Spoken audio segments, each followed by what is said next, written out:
네, 계속해서 말씀에 우리 삶을 비춰보는 시간, 우리의 말과 행동을 주님께 맞춰가는 아름다운 조율의 시간입니다. 한낮의 큐티 이어가죠. 오늘은 동서대학교 교목 최민구 목사님과 함께합니다. 어서 오세요. 반갑습니다. 네, 반갑습니다. 자, 이 시간은 또 어떤 말씀으로 함께 은혜 나누게 될지 시작해 보도록 하겠습니다. 네. 고신 총회교육원수편에는 월간 복 있는 사람 교재를 함께 나누고 있고요. 인터넷 검색창에 복 있는 사람 찾아보시면 오늘의 말씀 본문 확인하실 수 있습니다.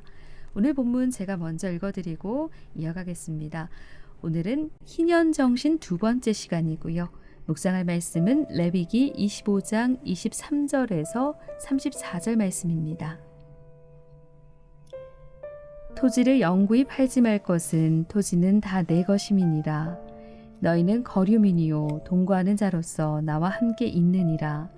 너희 기업의 온 땅에서 그 토지 무르기를 허락할지니 만일 내 형제가 가난하여 그의 기업 중에서 얼마를 팔았으면 그에게 가까운 기업 물을 자가 와서 그의 형제가 판 것을 물을 것이요 만일 그것을 물을 사람이 없고 자기가 부유하게 되어 물을 힘이 있으면 그 판 해를 계수하여 그 남은 값을 산자에게 주고 자기의 소유지로 돌릴 것이니라.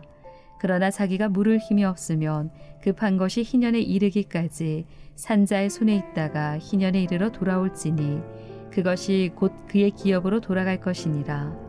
성벽 있는 성내 가옥을 팔았으면 판지 만 1년 안에는 물을 수 있나니 곧 그 기한 안에 물으려니와 1년 안에 무르지 못하면 그 성 안의 가옥은 산자의 소유로 확정되어 대대로 영구히 그에게 속하고 희년에라도 돌려보내지 아니할 것이니라.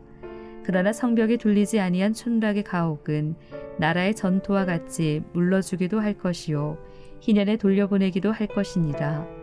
레위 족속의 성읍 곧 그들의 소유의 성읍의 가옥은 레위 사람이 언제든지 물을 수 있으나 만일 레위 사람이 무르지 아니하면 그의 소유 성읍의 판 가옥은 희년에 돌려보낼지니 이는 레위 사람의 성읍의 가옥은 이스라엘 자손 중에서 받은 그들의 기업이 됨이니라. 그러나 그들의 성읍 주위에 있는 들판은 그들의 영원한 소유지이니 팔지 못할지니라. 오늘 묵상 노트 모든 땅은 창조주 하나님의 것입니다. 하나님은 이 땅을 이스라엘 자손에게 주셨습니다. 그들은 땅과 땅의 모든 소출의 주인이 하나님이심을 고백해야 합니다. 네, 이렇게 나와 있습니다. 오늘 희년정신 두 번째 토지라는 주제고요. 레위기 25장 23절에서 34절 말씀 제가 읽어드렸는데요. 자, 어떤 내용인지 좀 살펴봐야 될 것 같습니다. 네. 기업 물을 자가 나오고요. 네, 소유지 여러 가지 이야기들이 나오는데 네. 좀 하나씩 목사님께서 좀 설명을 좀 해주시면 좋을 것 같아요. 어떻게 보면 네, 요즘 사람들이 가장 관심 갖는 부분이 아닌가 네 싶어요. 오늘 토지와 네, 기업이 토지. 나오고요. 가옥이 나오고요. 네, 네. 가옥이 나오고 네. 이제 이 거래를 어떻게 해야 되느냐 그런 얘기인데 토지는 일단 하나님이 다 내 거다 이런 얘기 하셨어요. 네.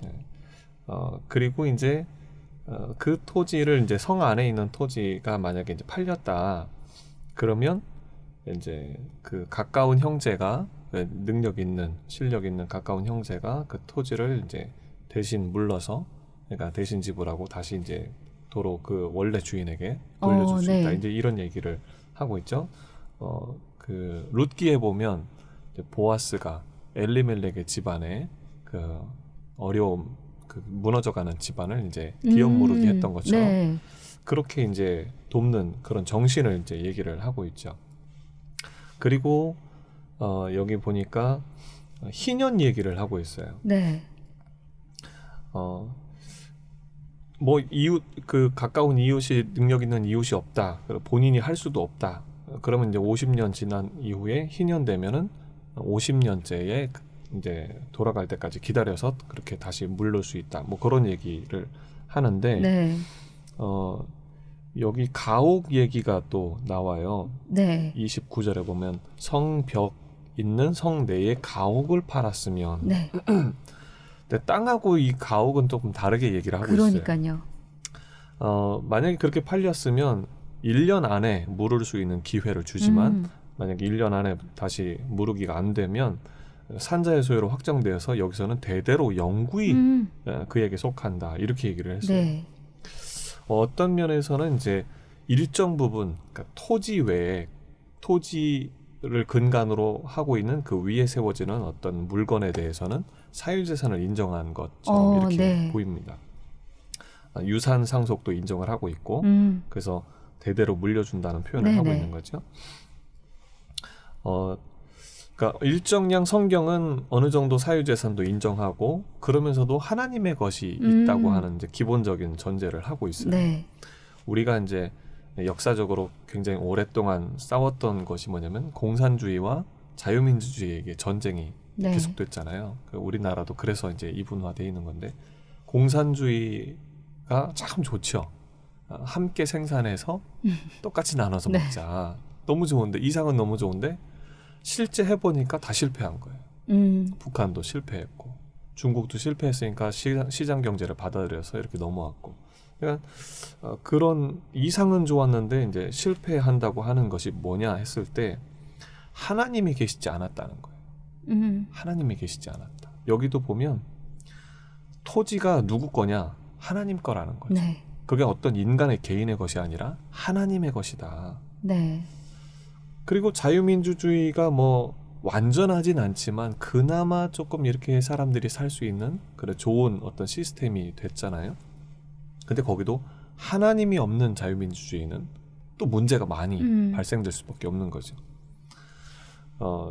그 칼빈이라는 사람이 이제 성경의 율법 이런 것들을 이제 나름 그 고민을 하고 연구를 해서 사회가 어떻게 그럼 가야 되느냐 할 때 법치주의로 가야 된다 그랬어요. 네. 이 법치주의로 왜 가야 되냐면 하나님을 우리가 눈으로 볼 수 없기 때문에 하나님을 인지할 수 없다면 하나님 대신 뭔가 있어야 된다. 네. 그래서 법이라고 하는 것을 만들어서 법이 다스리는 나라가 되도록 하면 어느 정도 사회가 건강하게 돌아갈 네. 수 있지 않느냐 이제 이런 얘기를 한 거란 말이에요. 근데 뭐 성경에서는 계속 누누이 얘기하는 게 하나님이 계셔야 된다는 거. 여러분 여기 이제 그 우리 아나운서님도 보실 때 이런 사회가 되면 얼마나 좋겠어요. 그렇죠? 아니, 내가 조금 실력이 없어 힘이 없어가지고 어떻게 하다가 내 집도 팔리고 뭐 이렇게 땅도 팔렸는데 네. 누가 이렇게 좀 도와줄 수 있는 사람이 그래서 대신 그렇게 해서 물르는 자가 돌려받을 수 나타나고. 있다면 네. 그거 얼마나 좋아요. 그런 사람이 이상적인 사회잖아요. 그런데 그게 하나님이 없는 사회는 그게 불가능하다는 거죠. 하나님이 계시다면 이게 보아스라는 인물이 네. 하나님을 신실하게 믿었던 사람이었기 네. 때문에 그게 가능했던 거죠. 근데 누가 요즘 사회에 그런 걸 하려고 그렇죠. 하겠어요. 내 것 챙기기 바쁜데 그러니까요. 네. 그걸 도와줄 사람이 있을까요? 그렇죠. 근데 그런 부분에서 오늘 이 말씀은 사회 시스템이 어떻게 되느냐 하는데 그 시스템 안에 하나님이 계셔야 된다는 거예요. 하나님을 인지하는 마음과 자세, 그 공동체가 그렇게 할 수 있을 때 이 시스템이 이제 돌아가는 거죠. 그러니까 이거를 그대로 대한민국에 적용할 수는 없어요. 네네. 네. 그러나 이거는 신앙 공동체, 확실하게 하나님이 계시고 그 모든 민족이 다 하나님을 인정할 때 네. 그렇다면 이런 시스템을 만들 수 있는 가능성은 충분히 있는 거죠. 네. 하나님께서 오늘 23절 말씀에서 토지는 다 내 것이다라고 말씀을 하시고 이렇게 시작을 하셨어요. 네. 그러니까 이 주인이 누구냐라는 네. 게 여기서 명확해지는 건데 그렇죠. 그것을 인정하는 그것을 믿는 이들 가운데서는 오늘 말씀에서 우리에게 전해주는 이 내용들이 실현 가능한 내용일 수 있다라는 네. 그 말씀이시죠. 네. 맞습니다. 네. 그래서 우리가 정말 우리 삶의 주인이 하나님이십니다라고 이렇게 고백은 하지만 이 고백이 결국 가벼운 고백은 아니거든요. 아니죠. 예.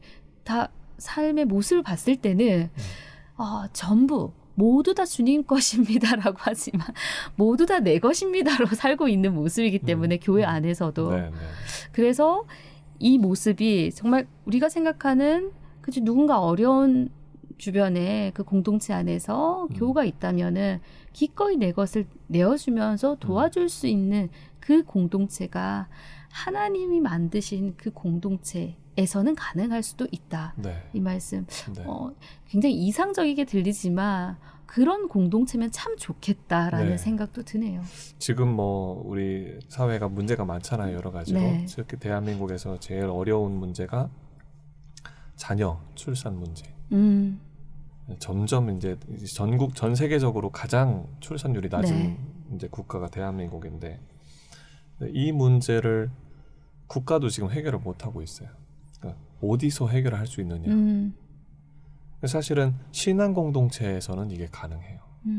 그리고 실제로도 몇몇 교회에서는 정말 자녀들 이렇게 많이 낳을 수 있도록 그런 신앙적인 훈련과 또 분위기를 만들어서 다른 일반 사회보다는 정말 다른 퍼센테이지 많은 자녀를 출산하는 그런 교회들도 꽤 있습니다. 근데 그게 신앙 공동체니까 그게 가능한 거예요. 네. 공동체가 아니면 이런 게 불가능한 거죠. 네. 완전히 정말 하나님을 순전하게 나의 하나님으로 인정하고 그 하나님 안에서 우리에게 주신 말씀이 우리를 사랑하는 말씀, 우리를 정말 복되게 하는 말씀이라고 믿고 그렇다면 우리 자녀도 출산하고 또 우리가 섬겨주고 베풀어주고 나눠주고 이게 가능해지는 거죠. 그 믿음 안에서. 네. 네. 그래서 그런 신앙 공동체를 우리가 잘 세워갈 수 있다면 그러면 정말 좋겠다고 하는 그런 기대, 꿈을 갖게 하는 말씀이 아닌가 싶습니다. 네, 오늘 희년정신 두 번째 토지라는 제목이지만 이 제목 안에 오늘 토지는 다 내 것이다 라고 말씀을 하셨고 그 가옥은 너희들이 소유할 수 있다라는 말씀도 주셔서 일정 부분에 우리가 정말 이 땅에서 누릴 수 있는 것은 하나님께서 책임져 주시는구나 라는 그런 마음도 들고요. 네. 목사님 또 말씀하셨던 여러 가지 사회 문제 가운데서 그 문제 해결할 수 있는 공동체 또한 교회다. 그래서 교회에 소망이 있다라는 말씀으로도 들려서 희망이 생긴다고 해야 될까요? 맞습니다. 네, 말씀을 통해서 하나님께서 저에게 주시는 그 메시지가 분명히 있는데 그 메시지를 분별할 수 있는 것도 우리가 가지고 있는 가져야 하는 능력이지 않을까라는 생각이 듭니다.